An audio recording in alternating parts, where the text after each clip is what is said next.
The idea of a new puppy can be exciting. However, there are a few obstacles that come when adding a furry friend to the family. And here to offer tips on bringing home a new puppy is Amanda Wagner and Ashley Rhodes. Welcome, ladies. And Hi. You've brought a furry friend with you. Who's Yes, this? this is Fiona. She's about 6 months old. Oh, look at Fiona. Fiona's loving the close-up, the spotlight there. So, you know, we were just talking, it's a new year, and a lot of people got some pets, new puppies over the holidays. Are there things we need to do to prepare when we're bringing the pet home? And is it too late if we've already brought the pet home? Never too late. It's always good to be a preparer, but it's never too late to prepare. Things like new puppies and even dogs, older dogs in general, they're gonna want to explore. So you wanna make sure that anything you don't want touched is up higher, it's in an off-limits area. Maybe get some baby gates for your home, have designated areas that the dog knows it's okay to be here, kind of thing. So setting up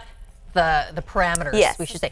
Now, we always think about, you know, how are we going to transition at home, you know, when we're bringing the puppy into the family. What about the puppy's transition when they're leaving their mother?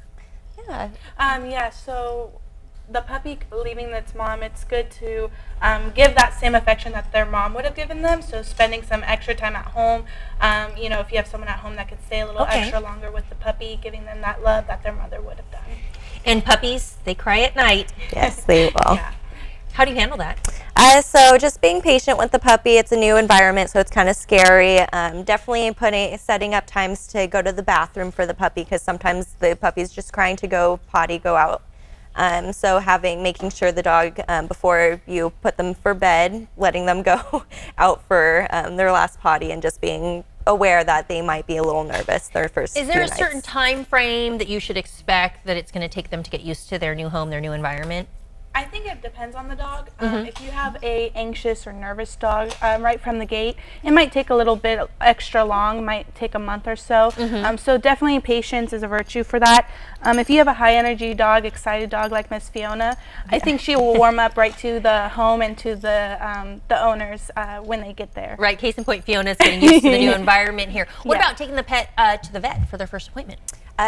Very first appointment, it's great to go within the week or first 2 weeks you have them, just so that the vet can check them out, make sure that they don't have any underlying conditions that you may not be aware of, or if they may have a cold or anything like that from whatever environment you are picking them up from. What about those training tips? I've always heard that training is key with any animal, especially our dogs when we're bringing them home. So what training tips can you offer?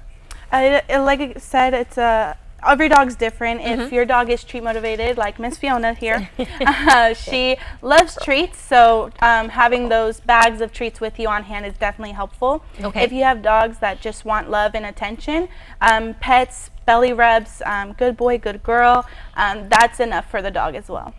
What do you guys say about crate training? I am pro crate training. It's a great way for your dog to have a special spot for themselves. The earlier you do it, the better it is, just so that they have their own kind of comfort area. Fiona herself, she's crate trained. She has a bedtime where she knows, and she gets very excited to go in her crate. So it's just part of the routine once you establish that. It's great to establish a routine. Moving right along, we know Fiona likes her treats, and apparently she's found something there. What about food? There's a lot of choices when it comes to food.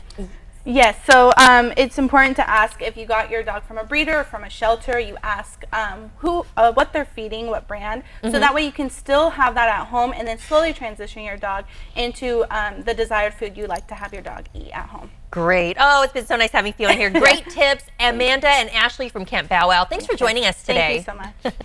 This interview involves commercial content. The products and services featured appear as paid advertising.